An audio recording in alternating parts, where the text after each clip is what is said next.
911, what's the city of your emergency? Strongsville, Ohio. We have people on the way already. What's the address? 17784 Blazing Star. I think someone my wife. What was the cause? Was it something she said? She didn't say anything to me. She never said anything. How many times do you think you stabbed her? I don't know. Okay. Do you think it was more than 10? I don't know. On October the 23rd, 2017, a husband walks to his front door just after dinner with his future son-in-law right behind him and finds his wife lying cold and unresponsive on the kitchen floor. In a blind panic, the groom snatches up his phone and dials 911. Was it a result of a break-in gone wrong? Or was it the final act of a conspiracy that had been quietly unfolding for a year inside the same home he shared with his wife, daughter, and future son-in-law? 911, what city is the emergency in? Please come to 17784 Blazing Star. I think my wife. Someone. We've had people breaking into our house. Sir. And now someone killed her. Sir, tell me the city you need to talk to. Strongsville, Ohio. Okay, you need to be transferred. The victim was Melinda Pleskovic, aged 49, a mum who just days before had been preparing for her daughter's wedding with Jeffrey Scullin, who had just moved in with the family ahead of the wedding preparations. 911, what's the city of your emergency? Strongsville, Ohio. We have people on the way already. What's the address? 17784 Blazing Star. I think someone killed my wife. Do you think someone killed your wife? Yeah, it looks like Okay, there's on her back. We've had people trying to break into our house all year. Sir, I need to ask you questions, okay? Are you there right now? I just got in the door with my new son-in-law. My son Kyle was here with her. Sir, what I want you to do is walk outside and stay in the front, okay? You said she's stabbed in the back? Yeah, I don't want to... Yeah, if you don't, do you think you can start CPR? I don't think her face hit the ground and there's a pool. Wait, can you see if she's breathing? No, she is not. Do you think you can start CPR? No. Okay, what I want you to do is I want you to go outside. Everyone in the house, go outside and wait in the front, okay? In the weeks leading up to the murder, there were a string of suspicious burglary break-in attempts in the neighborhood, and her about-to-be son-in-law, Jeffrey Scullin, had reported a burglary just days before. Was someone really targeting this family, or was something else going on entirely? Melinda had both knife and got wounds on her body, and there was no trace of the he or she had vanished without a single lead. Her husband, Bruce Pleskovic, her daughter, Anna Pleskovic, and Jeffrey Scullin were all invited for an interrogation at separate times, but none admitted to the Melinda is buried, and it looked like her case might go cold forever. However, a pattern of inconsistencies in Jeffrey's narration of the events that followed, and having figured out that Jeffrey's break-in reports were all false, the detectives began to see a motive. And he is eventually arrested and agreed to take a polygraph test, a test that he fails woefully. Further investigations also reveal that, unknown to the Pleskovics, Jeffrey was in bad debt and couldn't pay for the wedding expenses, a detail that had just come to Melinda, who had wanted to confront him before her demise. Now he's sitting across from the detectives, who are trying to figure out if he actually did kill his mother-in-law and why he did it. Although he now admits having a hand in her demise, he has another well-curated trick up his sleeve, and if well played, might just help him walk free. Meaning I didn't see any issues on the psychological aspects, meaning, this is my opinion, that you're not a person who is, this is a habitual serial kind of thing, that you're a kind of person who enjoys hurting somebody or doing something like that. Did you cause those injuries? Yeah, absolutely cause those injuries. Now what I want to do is get an understanding of why it happened. That's what we need to do, is what happened, what caused it, what did Melinda do that caused a response from you, what did you do? And what we want to do is try to get an understanding, first and foremost, that there was no plan, or it's not an intentional thing. This is very much an isolated situation that we want to move forward on, and we want to be able to verify. First and foremost, it's not intentional, meaning there was no grand plan. I'm going to go out and do something to something. That something happened that caused a reaction out of you. She said something, she did something, or there's a lot of things, let me think. here. And so what I want to do is be able to move us towards this verification test, first and foremost to show that it's not an intentional thing, because the intentional thing kind of goes into the the psychological issues where somebody plans something out. That's somebody who enjoys what they're doing, and we don't want that. Telling Jeffrey that he believes he is not a violent person is a classic move used by detectives to worm their way into the minds of unsuspecting suspects. Detectives sometimes offer a hand of friendship and pretend to be willing to help if they just spoke the truth. What happened? What was it? We call it the nexus point. What was it that caused a reaction out of you? Was it something she said, something she did? Did she belittle you? Combined with all this. What? No, sorry, keep going. I was thinking, with all the stress with the wedding and the situation, obviously she did something that caused a reaction. Did she attack you? No, did you get attacked? I didn't attack. I talked to her, but I didn't.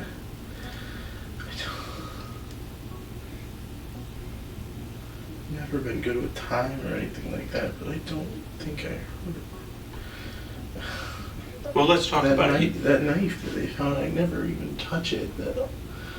I've probably touched it twice or in the past year. Well, that's DNA. That's, I'm not going to say indisputable, but it's like one in a, I don't know the numbers, but it's like one in a billion. I'm just saying I never. What did she do?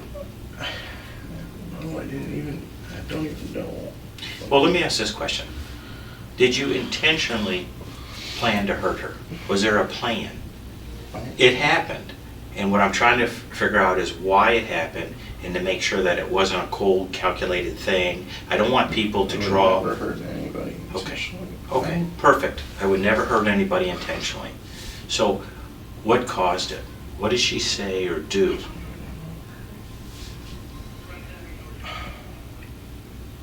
I don't even remember doing anything.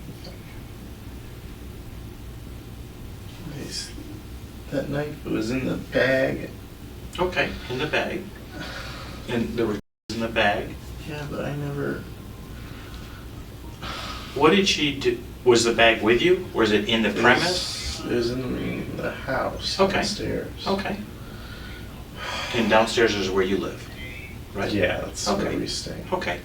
So, did you have the knife upstairs and then she said things or said something and a reaction? I mean, I don't carry those around. Okay. They stay downstairs and right, go downstairs. right, I recognize the knife. right. Well, let's talk about, we know what happened, okay? Let's talk about why and try to get an understanding because you said yourself, and I'm going to write this down, I never intentionally hurt her. Okay. I don't. My head's hurting. So for us to move forward, let's try to assess that intentional hurting. I never intentionally tried to hurt her. So that still doesn't mean, we all make mistakes. We all have trigger points. A lot of stress. I mean, you're getting married, you have a baby, you're living with the in-laws. She can be a little hypercritical at times. Yes, but I would never do that. I would never. Well, you would never intentionally do that, right? No. Right. I would never hurt anybody. Right. I would never hurt anybody. Right. But it did. And that's why I don't believe your intention was ever to hurt her. But you did react. And what I'm trying to do is, let's work through it together to get a better understanding. Because the evidence is the evidence. I mean, the knife, the DNA, the timelines, even your own family, Aunt Jenny and others, the gas station thing, Hell, let's create a truthful timeline. The most truthful timeline that you can recall. And let's let people know this. I never intentionally hurt anyone. I never intentionally. It happened. I never said I hurt her. I said I never would intentionally hurt anyone. Okay. Well, you also said I never intentionally hurt her, and I would never, and I would also never hurt anybody. Unfortunately, the situation happened. The detective is still working the room, still trying to get Jeffrey to connect the dots himself. He's leaning into Jeffrey's need to be seen as a good man, someone who made a terrible mistake, not a monster who made a choice. He's dangling the regrettable accident narrative like a lifeline, watching to see if Jeffrey will reach for it. You know what? I would love to make it go away. I would love to make it go away. But we can't. And the way we move forward is helping everybody understand what's going on, okay?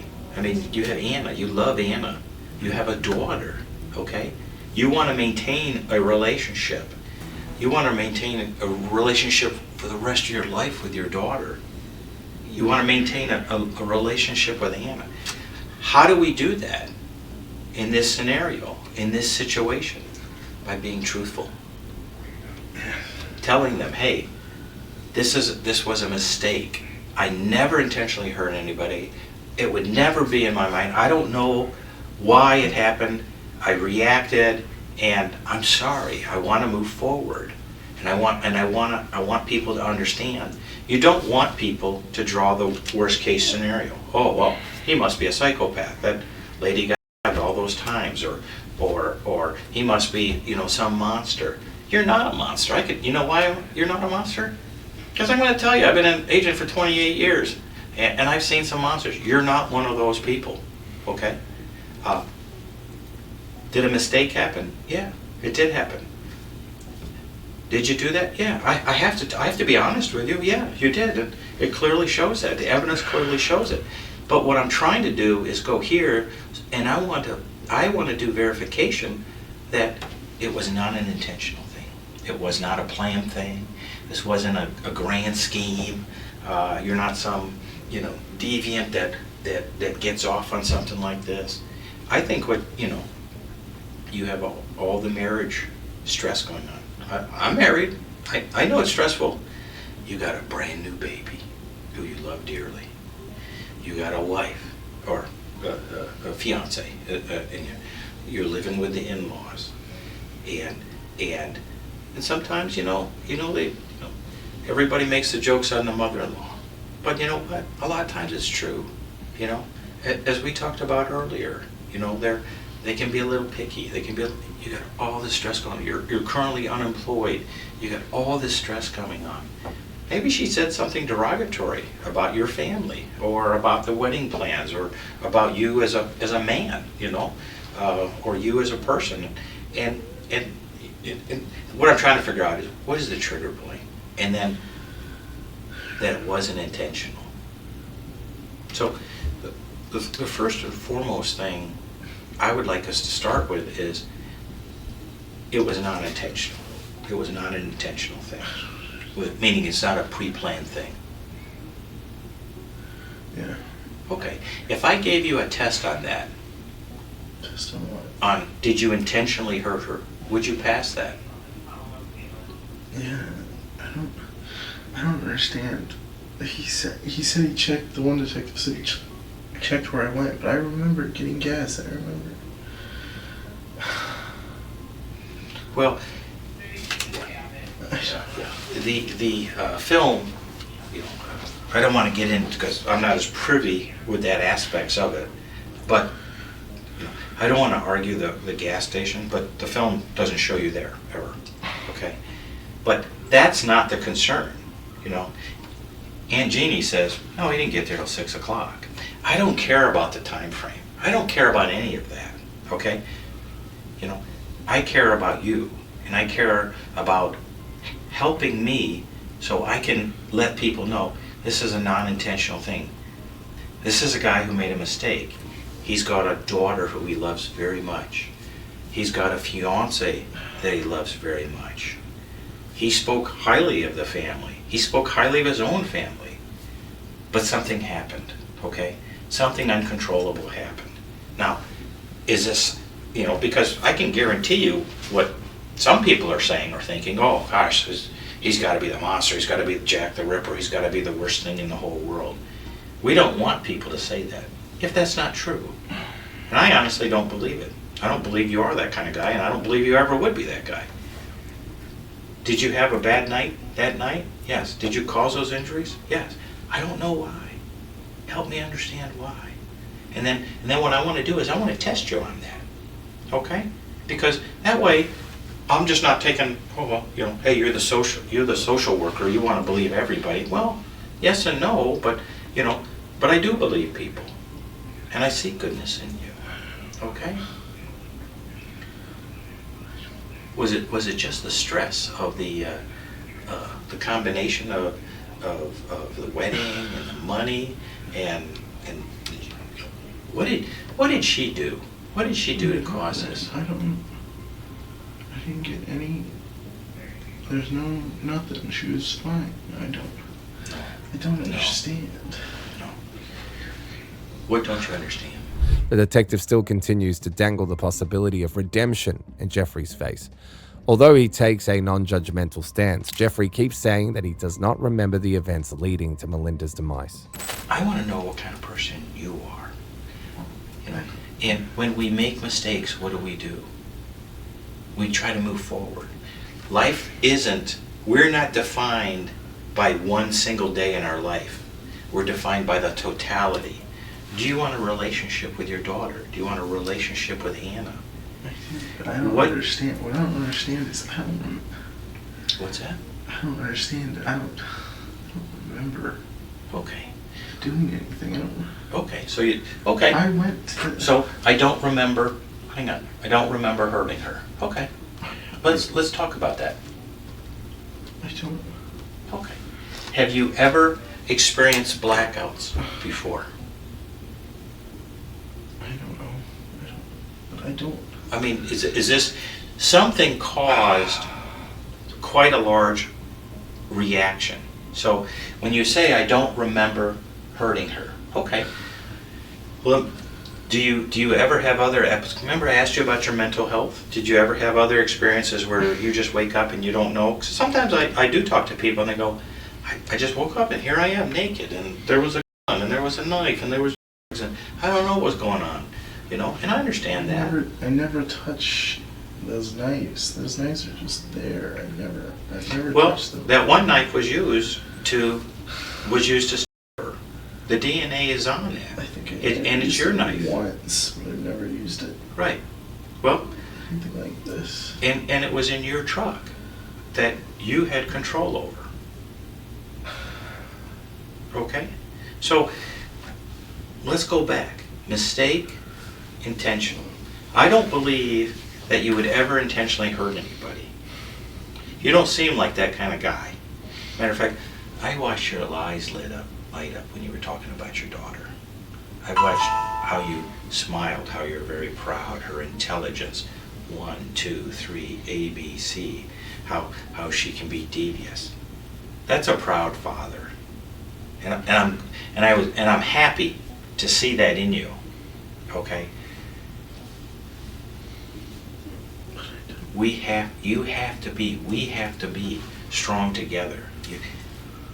We need to know, you know, are you intentional? Is it mistake? You know, we don't want somebody to say, well, oh my gosh, we don't want to do the monster thing. Okay? Because it happens, you know, and the big thing is, and only you know, what was the cause? Was it something she said? She didn't say anything to me. She never said anything to me. The detective's friendliness is starting to wear him down. Jeffries begins to open up bit by bit, and that's exactly what the detectives have been waiting for. Enough to get at what he really meant to do that night. Well, something caused a reaction.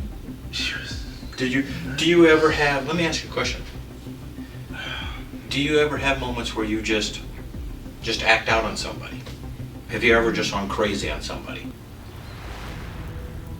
I don't know. I don't think so. What do you mean? Yelled at people. Okay. No, have you ever have acts where you just physically attack somebody? Acted out? Okay, right. So anytime, and just like regular people or normal people, something causes that, okay? And you know what it is, generally? There's a red line, there's a red sign, a red line that all of us have. And it's usually some form of disrespect. That's where anger is. The emotional background of anger is you're being deprived of something that you should rightfully have, and that's what creates anger. That's why we have anger. Anger is a mechanism of who and what we are. And when a person pushes you to the point where they're showing you disrespect, or they're showing you condemnation, or they're being arrogant, that can push a person. That can create anger. That can create a response. Now, something caused you to have that response, and that's what I ultimately want to test on. Because I don't believe you're the kind of guy that would intentionally just cold-heartedly, very coldly, just go hurt somebody. I don't think you are that kind of person. I think if you get pushed, if somebody pushes you hard enough and is disrespectful enough, that you're going to respond. And that's what I believe happened. Because that's the impetus of what anger is and what anger causes people to do. Maybe it wasn't her. Maybe something was going on. You know, maybe I don't know. You know, but it's you and her at the house, and Kyle at the house. Okay, Kyle's off in his room where he always is, right? Yeah, he hides up there after he gets home. Okay. He goes to Okay. sleep. So it's between you and her. There's some dialogue. There's something going on that resulted in you doing this. And what I'm trying to get an understanding is, what can we test on to be able to show the best in you, not the worst? At this point, Jeffrey is beginning to warm up to the detective, and this is the moment the real revelations begin. So, Just arguments. okay, well, let's get that knife situation out of it. What's the story with the knives now? Was it just a fit of rage, you know, in the heat of the passion? I'm just going to shut up, and I just tell me. Yeah. So What's that? I just kind of saw right after that it was all. I don't really understand what he was doing. Okay, so I'm sorry, I didn't hear it. I what? I kind of just saw right after that first initial. Okay. After her? Yes, when it just went off. Okay. After that, I don't. Okay. So I'll put here, I saw red. I just went off. Is that what you said? No, after it just went, after the Oh, gun went off, yeah. I just saw Okay. red. I don't know. Okay. How many times do you think you hurt her? I don't know. Okay. Do you think it was more than 10? I don't know. Okay. Okay. But you do recall having her? I think so, yes. Okay. And it wasn't a conscious thing, it was just in the fit of anger? Yes. Okay. Okay.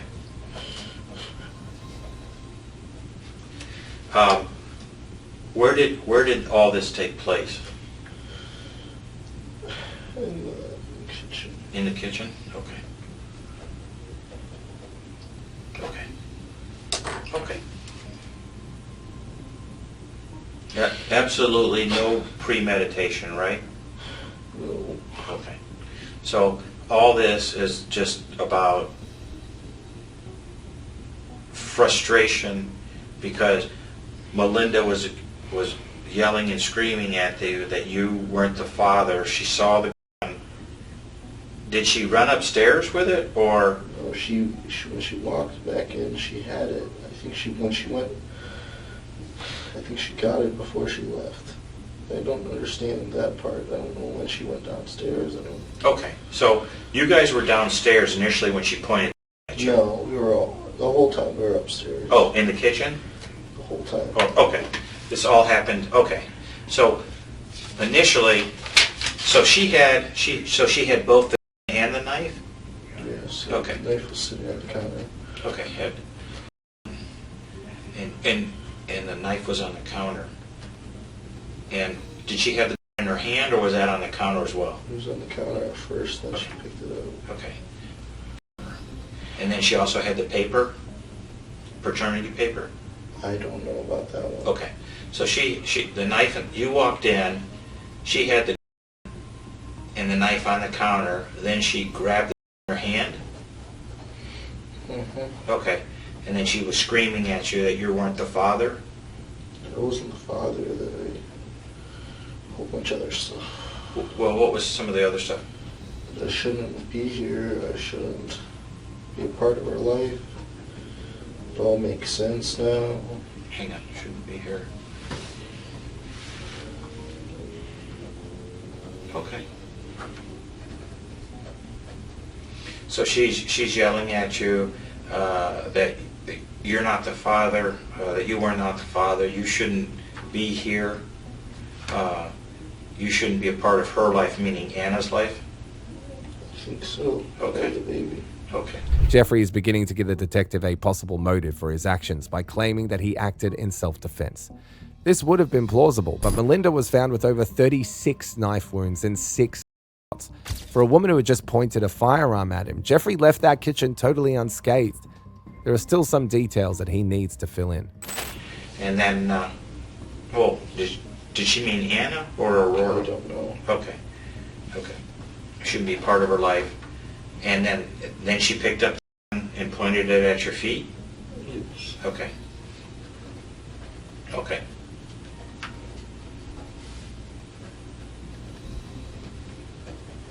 Okay. And that's when you disarmed her? I just reached over and grabbed. Okay. I grabbed. And what did she do? Because you said you told me you found her on the kitchen face down. So did she turn and that's when it went off? I don't know. I don't. That's when it all gets blurry and I don't understand. Okay. Do you remember, was she in the front of her or the back of her? I don't know. Are you sure? I don't know. I know. I just don't know. What's that? I just don't know anymore. Okay. Okay. Well, I'll tell you what. Let me give you some time. And then, well, here's what we're going to do. I'll have you write it up in your own words. You know, just the kitchen situation. Hey, they came in. The was on the counter. The knife was on the counter. Do I have to do that right now? No, you don't have to do it right now. But I'd like to, so we can have it, so we can figure out what we want to do the testing on. Because, and we may not need to do any more testing if they find. I don't know. What do you mean, technically on me? I don't know. Right, we're not going to do any more testing tonight. No way. But tomorrow, you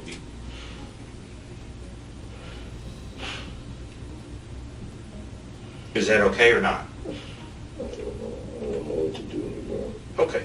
Well, I'll tell you what. Let me step back. Let me let them know. And then I'll be right back. Okay? Let's talk about the knife. Where did you put it when you?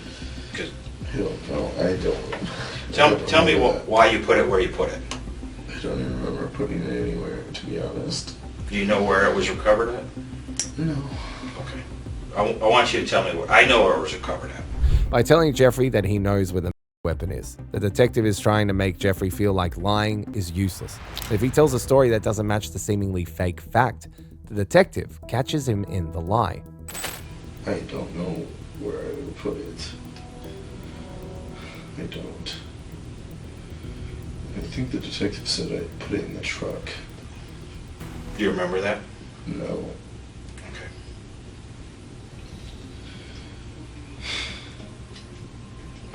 I know this part is painful, but you're doing a good job. If you don't want to, do an apology letter, you don't have. You don't have to. I personally think it's important just because it shows your daughter, now this date. We'll do that. Okay. Okay. Do you remember when you her, Melinda, or I know it's painful having part. If she was looking at you, was she standing up? Because she was looking at me when it went off, and then after that, I don't know what happened. Okay. And how about on this? Okay, so when it went off, she was looking at you. Okay. And I don't know, because they're gonna, they'll do an autopsy, right? And I know they've already done an autopsy, but I'm not privy to any details of it. Do you understand? Yeah. Okay, they done it. You know what an autopsy is, right? When they look at your body. Right. And they look at projection, and they look where the entry was, where the exit point was. I just don't want your statements to be contradicted. I'm not. No, that's what happened. Okay. And then on the knife wounds, I understand you saw red. Was she on the ground when you stabbed her, or was she standing up when you stabbed her? Or was she leaning on something when you stabbed her? I don't know with that. I'm sorry. That's where I don't know. Because I don't want you to be embarrassed by it. Be embarrassed by what? By seeing red. No. That's, okay. I'm sorry. That's okay. That's fine. Okay. I couldn't tell that one. Okay. And that's just part of the red. That's the red goes off when somebody's threatening your family. Although Jeffrey is trying to sell the narrative that he acted in self-defense, evidence suggests that he spent months planning Melinda's the suspicious break-ins and trying to use Bruce, Melinda's husband, as the perfect alibi. Furthermore, there's no evidence of any paternity disputes concerning his daughter. Then there's also the issue of the bad credit that Melinda found out, a detail he didn't want anyone else knowing. Okay. And basically this is what I'm going to talk to them just about the incident. I mean, we have a lot of historical saying, hey, look, she came home. Was she angry when she came back from the doctors, or did you guys have any bad words or, hostile words or something, or was there bickering going on? When she came in, she kept stopping. And she started saying everything about that. Wait, hang on. She came in upset? Yes. Okay. She returned from doctors upset. She was hostile towards you. Yes. What was she saying? She's like, oh, you got anything to tell me at first? You got anything? And I said, I don't know, no. I didn't know what she's talking about. Okay, I don't know what you're talking about. And after that, she's like, oh, so you're not her father or whatever, and then it went from there to there to there. Well, hang on. I don't know what they're so I said, I don't know what you're talking about. I say, I don't know what you're talking about. And then she says, Melinda says, you're not the father. Do you leave? Do you start getting angry at her, and that's when you decide to try to get out of the house? That's when I left, and then I came back in to get more stuff for the baby, because I couldn't leave without any of her stuff. Okay, so did you take the baby and put her in the car? Yes. Okay, left house, put baby in car, and then you returned to get baby items? Yes. Okay. I returned to get baby items, and that's when you went back into, did you go back in, is that when you saw the one in the knife on the counter? Yes. Okay. And so you went back in, what did you go in the kitchen to get for the baby? You have to walk past through the kitchen to get to the living room. Okay. So I had to go through kitchen. And that's where we kept all the baby stuff. It's in the living room. Okay, living room. Where baby stuff is, where baby stuff is. And so when you're in the kitchen, that's when you saw the encounter, and that's when she started screaming at you again that you're not the father. And that's when she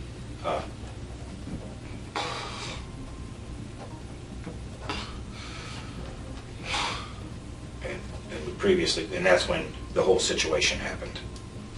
Yeah. Is that correct? Yes. Okay. Screaming, pointing. Okay. Grabbed.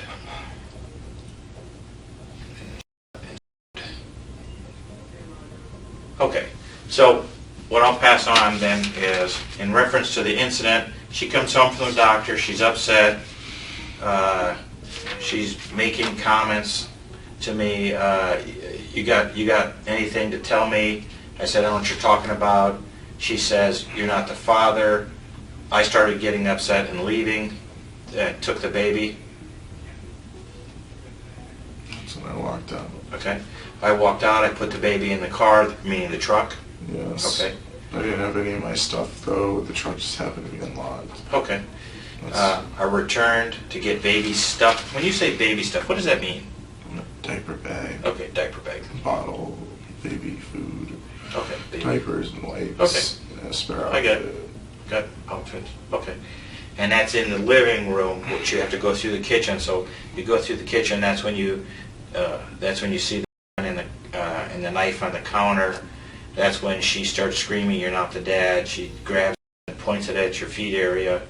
You grab it from her, and that's when you her it goes off. And then because that happened, you see red, and that's when you picked up the knife and stabbed her.